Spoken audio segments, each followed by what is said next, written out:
Hi, welcome to One Word a Day. I'm Sophia, pilot into the universe of Chinese. Let's continue looking into some of the expressions that talks about the beauty of woman. So today we're going to talk about 娇艳动人.娇艳动人 is a typical Chinese expression to describe a woman that looks very attractive. And Chinese use 娇 and 艳, two dimensions of that attractiveness. To describe the woman that's desirable. One side is about cuteness. Okay, the other one is I translate as a vibrant. So I guess vibrant is more about self-confident, like take how to say. So Chinese, if 娇 cuteness is more like unconsciously, like not self-aware beauty that's led by natural beauty, simply by the age, like young girls with a lot of naivete, right? And then that would regard as cute, like you're not aware how sexy you are, right? How desirable you are. Versus, yeah, it's intentionally. This is a woman with this awareness of what she does or do, like how she looks, how she behaves, would be more kind of a play knows how to play a charm on man mostly, I guess. So this vibrant is this intentionally self enhanced way or self promoting way to say, hey, look at me, I'm totally available, dateable. Just make sure that I'm on the radar of the man's radar. All right. So 娇 and 艳 then have this conflict of somebody who is unaware versus somebody who is almost like aggressively, strategically making sure they're vibrant to be noticed. So there is this dichotomy there. And that's combination put into this quality as if like you see somebody who is attractive as if that person do not know, therefore they're cute. But if they really know and they know how to play to their advantage, and that sends out the energy as well, and that's more vibrant, right? Then this is considered the type of woman that would touch you. And Chinese use 动人, like move people, to describe the effect of that person on another person, to be able to have their I guess their energy, their vibe sent over, be received by the other end so that that person feels something on them. And that's Chinese use 动人 to describe. Okay, one by one. 娇, of course, is related to girl. And eventually I learned that this is not just woman, just not just gender, but this describes the marital status of that gender as well. It's an unmarried woman. So basically it's somebody's daughter. And this unmarried woman was depicted by, so we would read, at least me visually look at here as a curve. So it describes the hip of that woman. And then the two crisscrossing that is two arms folding in front of her. So unmarried girls supposed to be submissive, and that's the behavioral sign to show, okay, that's a married woman. They are very reserved. They have to stay demurred. Okay, so that's daughter, and it fits into the context of this not self-aware attractiveness of this. It must be like a young girl who doesn't get exposed too much to the world of men yet, so they don't exactly know how their moves would play on or received on the other end, and that's a married girl. And on the right side we have this qiao, and this qiao have this big arch thing that, so this arch gives you a sense of space, right? And we can regard it as the first story of the bridge tower. So it has two circular things that looks like the window of the two-story tall bridge tower. And it has the cover. So it looks like a bridge. And then the cover, this bottom also forms this character that looks like somebody is taking big strides walking with a hand bent forward. So fast walking, when somebody walking headed toward one direction, their body will fall toward that direction. You keep constantly shifting your weight, right? Forward. So from one step to another step. So you better keep your weight shifting facilitated by up tilting your body or maybe your head. So that's how people fast walk. And this fast walking, this character is related to kind of escape or running away, and then paired with this bridge, and together they somehow means tall towers of the bridge.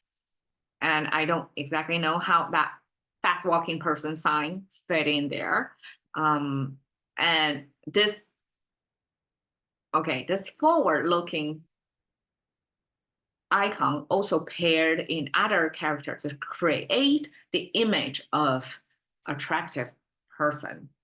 And that could made of this, this forward bending besides that person walking fast can also be that person laughing a lot. And so I guess culturally, if somebody likes to laugh, that sends out energy or signal to make them more approachable. And probably that's why they're paired sometimes with this other character that create seductress image of that when they paired with women. So for example, this character, if paired with this young girl character together, that means seductress in Chinese. So I'm not sure if that's related, like packed into that, to this cuteness icon. But just by the right side itself, it's jiao, it's this bridge image. And a few episodes ago, I made episode about public transportation have this kind of like a bus stop structure that's kind of self-standing, tall, fit in only one single person, have 2 stories high, and somebody can 2-story because you can go up to the next level to see far. And I'm not sure that's related to ancient transportation. And in any case, that's related to some tall standing structure and paired with woman that gives you the sense of that woman's self-unaware beauty. So let's put it that way. I don't have a better interpretation as of now. So yet have the left side that's in contemporary Chinese, just 3 horizontal lines and stacked through by 1 vertical line. But in ancient Chinese, you see it's so complicated. And I would see like here, this 1 strand of crop. So this simply is a crop, right? And connected by 1 line. This looks just like a plant, right? That's a fully grown plant. And this simplification is just taking this 1 strand of it, but the whole thing looks so complicated. So 2 of them side by side, put in this big container. And that means harvested, like well harvested year that you can afford to have a surplus of your crops to put in this big bowl that's supposed to be more like a ceremonial container as a sacrifice to the god, to appreciate to the god or the weather condition that given us a good year. And the bottom here, this is a container on the stand on the ground level, and then this is the lid of that container. So that shows the container of something. And this is kind of a cross-sectional view of that container. Within that container, ceremonial container, there's crops. And that means it's a good year. It's well harvest year. Okay, and that harvest paired, this is paired with something else because in the dictionary I checked, it was not recorded to make exactly this character, but I find this character with a su on the right side separately on here. So you can just mentally pair this complicated in a ceremonial container, putting crops of that year as a sacrifice to the god, next to this character that made the contemporary vibrant character. So the right side, there are two readings. I did this a few episodes, I forgot, like maybe a few months ago, about, I translate as vibrant or the vibe. I translate as the vibe because it involves a two person. So here is one person, okay, and here is another person, and two of them stack up together. It means one person's kind of in a kneeling position because this actually is the soul. It's the butt. Here's the butt, and here is the heel. This describes somebody sitting on the heel, and then you have another person kind of hovering over on top of it. So this character, according to some scholars, about reading of the other person's mood through the part between the two eyebrows. And that's your chakra, right? In yoga terms, that's the chakra. And also the frontal lobe, like right behind this area. And that's the third eye chakra. And Chinese actually use that part, small skin area, as a reader of somebody's expression or vibe. Is that person in a positive or negative energy, at least. So this person reading, this vibe reading, is made of these two closely connected human figures next to each other that's reading off this segment of the body. Second interpretation offered by an audience, I forgot the name of the audience, sorry, but he I assume it's a he because he's not shy about pointing out these two figures are actually having sex. So this 色 is related to sexual activity. And this, you can pair it in either way. You can either as like a human interaction, just reading off this third eye chakra location to read the vibe of that person. And because there's a harvest vibe, so everybody's happy, right? So it's somewhat transformed into vibrant. And or it's related to specific human activity, sex, and then pair it with this abundance, with this harvest image, to mean it's it's wonderfully abundant sex. Okay, okay, how does that work? Okay, so this vibrant can be interpreted in both, because I guess sex symbolize the vitality of a person. If somebody is sexually active, that means that person is healthy, is energetic, blah, blah, blah.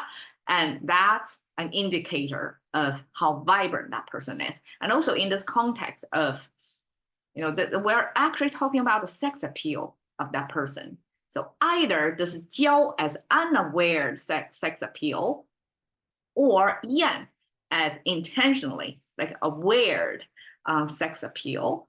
In either case, it does, like all the everything point toward the end activity as the sex. That's how you, the sex appeals final accomplishment, right? To have sex, to reproduce, right? For the next generation. Then this can make sense in both ways. Either it's the vibe of interpersonal communication, or just during sex. It's a type of interpersonal communication as well, particular type of activity. And in this context, it makes sense because, yeah, sex appeal. So 动人, we talked a lot about this R-shape looking thing. It's ancient Chinese character to render human. So besides it's a straight, two legs standing, upward straight standing human being, it also have a left and right side, have a straighter and curvier side of it. Okay, 动. It's a little bit more complicated. Okay, so first off, we have the tree symbol, by the way. We have a tree right here, right? This is a trunk of the tree, the canopy, and the invisible part that's below the ground level. We have a tree right there. Okay, so this is a tree symbol. And behind the tree, there is this sphere with a horizontal line in it. That means the sun. So that means the energy emitting from the sphere. And that's Chinese definition of the sun. And the sun embedded in between the trunks. That means it's early morning, it's a sunrise time. So only when the sun just rises barely above the horizon, not far, that's the moment captured in there. That means the sunrise moment. And then at the bottom here, two horizontal lines plus a vertical line. They share this vertical line, apparently. That means the soil. And then on top of that, you have the human figure. You see this human figure looks just like this human figure, right? Kind of distorted a little bit. They have to fit in that frame, but they share similar structures, and that's human figure. So human figure, sunrise time on top of the soil. I mean, given that this human figure is a little bit distanced from the sunrise icon, but we can view it as the moment of sunrise, this human figure already standing on top of the soil doing farming. So early morning farming activity on the left side. The right side is the farming tool. I regard it as the rake, and you can see three sharp edges over there. And of course, the rake can come in multiple sharp edges there. However much you can plow through the soil, right? But Chinese just use three to mean many. Sometimes we use two, sometimes three, sometimes four. It depends. In this case, this farming plow or raking tool was used to represent power, because farming actually was the main thing there, right? The main productivity is coming from here or symbolized by that.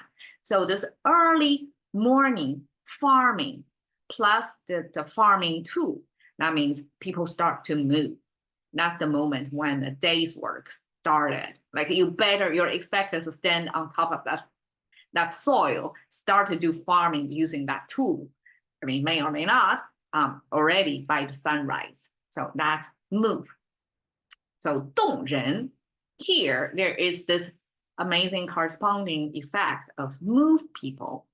In English, we use move somebody, means you touch somebody emotionally, not necessarily like national physically move them, but emotionally touch them. So resonate with somebody, right? And here, when we have this 娇艳, that means the quality of that woman send such an effect that they change the emotional state in the viewer. And in this 人 must be the admirer or the suitor of that, whoever is the quality owner of 娇 and 艳. So 娇艳动人 in Chinese have, after we unpack, it has such rich meaning. But in Chinese, English, I cannot find any simple expressions to match to this. Both have this unaware and aware, this passive and active both way of showing their charm to the viewer, to 动人, to move somebody. It's hard to find that, so I just use charming, because charming does have the sense of the sender send out this, uncoded message over to the receiver using her charm, right? So charm somebody, have this one person over the other person's effect. And the 娇艳动人 talks about this such effect with the quality of 娇 and 艳. And here is a representative of this 娇艳动人 quality, because this is a shot of this actress, Lin Qingxia, forget Lin, who is a Golden Horse winner. I spent some time on her, talking about her, because she was such an influential actor in China back in the 80s and 90s. She played many roles, both as girls as men, actually. So she can play both genders, and so outstanding in her performance, in her storytelling power, in just the whole outlook, the package of her, that it probably can evoke feelings from the audience, the admirers. I'm pretty sure whole generations of men charmed by her, that she possessed this quality of both 娇, cuteness, this innocence on her, and yet this vibrancy, this sex appeal that she knows she owned that power, and she fully owned up to that. And but still she didn't do it the vulgar way, didn't exhibit her sex appeal using it like a commercialize her herself or monetize her charm. She did it the right way, that she remained the goddess, or for a whole generation of Chinese. And that's a perfect illustration or example of who a woman who is considered 娇艳动人. All right, thank you for your time. See you another time.